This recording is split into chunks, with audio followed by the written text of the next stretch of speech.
Hi, my name is Alo Coleman, but in English that's Charles Coleman II. I'm a sociology major here, Asian Pacific Studies minor. I'm a senior. I'm an intercultural facilitator through Ethnic and Intercultural Services under the Intercultural Affairs Department. I've been a general member of Isang Bansa, the Filipino Club, Hantao, the Chinese Club, Nakalea, the Hawaiian Club.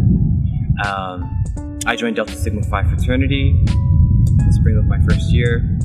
I was an orientation leader for the summer of 16, the fall of 16, unofficially for the summer of 17, and the fall of 17, and an international orientation leader for the fall of 2018.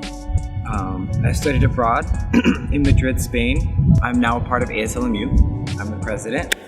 That's pretty cool, I guess. My first year. Associated students of Loyola Marymount University.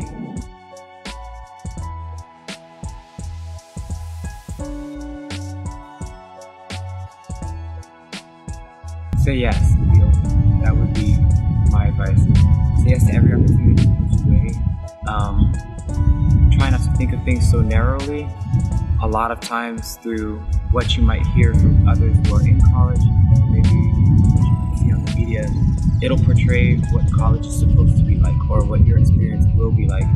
And in reality, your journey, whether here at another university or college, is what you make it. But it all depends on how ready and welcoming you are for whichever opportunity presents itself to you. Sorority and fraternity life is a huge example, because I know that there are a lot of different stigmas that come along with joining groups that are involved with sorority and fraternity life. But being a part of it, getting to know the people, and especially on this campus, the culture is so different. You really start to realize why it's such an inviting community and why that opportunity is so attractive to so many different people.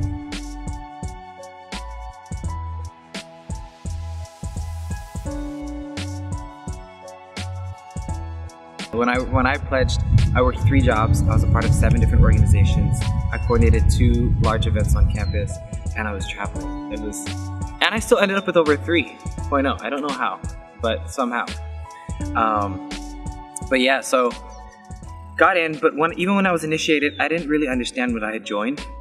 I was like, okay, so now what? Like, now I'm here, here's a group of guys, but also the fraternity was a little bit different back then. We were a little bit more segmented, and I think it's because we had just gotten recharged in 2013, so we're still working to find ourselves. When I went through all of that stuff as a sophomore, I was coming to terms with being bi. I didn't want to tell anyone, and even though my fraternity is like the most loving space that could ever have been, I didn't feel like telling them, and so that made me more distant with them. And I almost felt like dropping at one point because I stopped showing up to everything, and I just really didn't understand it until some brothers, in my pledge class, reached out and forced themselves in, because I'm not the kind of person to share those sorts of things, and made time for me. And through that, I started to see this is what I joined. And the next semester started incorporating myself more into the fraternity, and as a junior, I was completely there. And I started to see younger brothers come in, younger brothers having their own struggle, and I started seeing my potential in helping them, just as someone had done for me.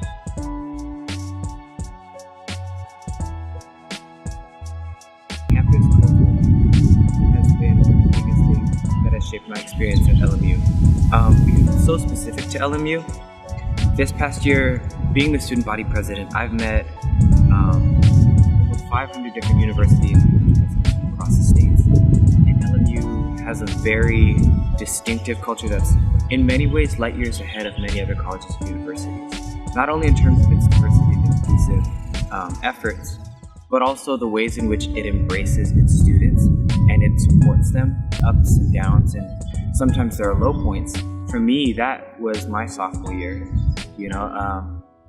I fell into a bit of a depression. I lost 25 pounds. My parents and I stopped talking for a little bit. It was a moment.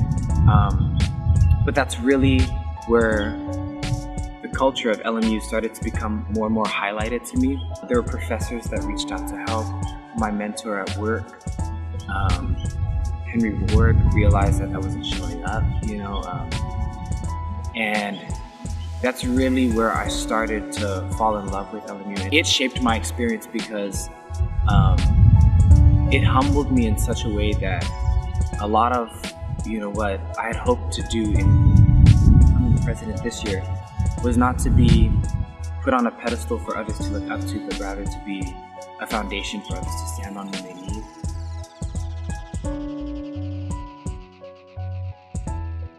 Henry Ward. Henry frickin' Ward, who is the Director of Intercultural Affairs and Ethnic and Intercultural Services. He's really the one that took me under his wing when I first got used, because I wanted to just do so many different things. He was kind of the person to sit me down and say, "That's great, but how?" And he's like a third parent to me. Honestly, I can call him for advice on anything or to vent. And he's really been great because he knows how to communicate with me. I'm a very straightforward kind of person, and he's like that. Like, he has no problem with saying, "Look, you messed up on this.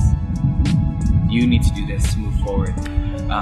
Whereas some people would be like, "Well, you did okay, and maybe next time, For me, that doesn't really resonate. I don't grow that way. And but he's also just been a huge example of male, being able to balance the intricacies of masculinity while also expressing vulnerability that's not always innately embedded into that sort of a fabric.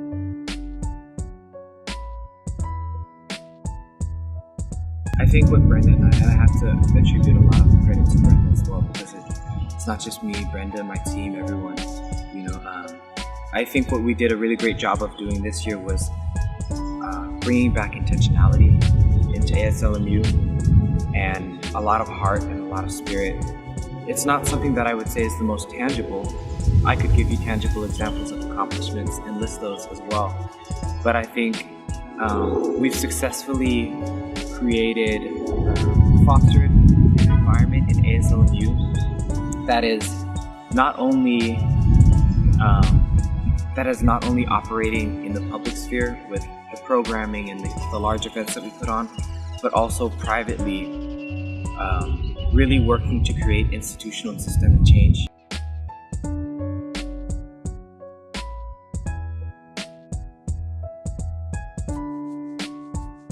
One thing,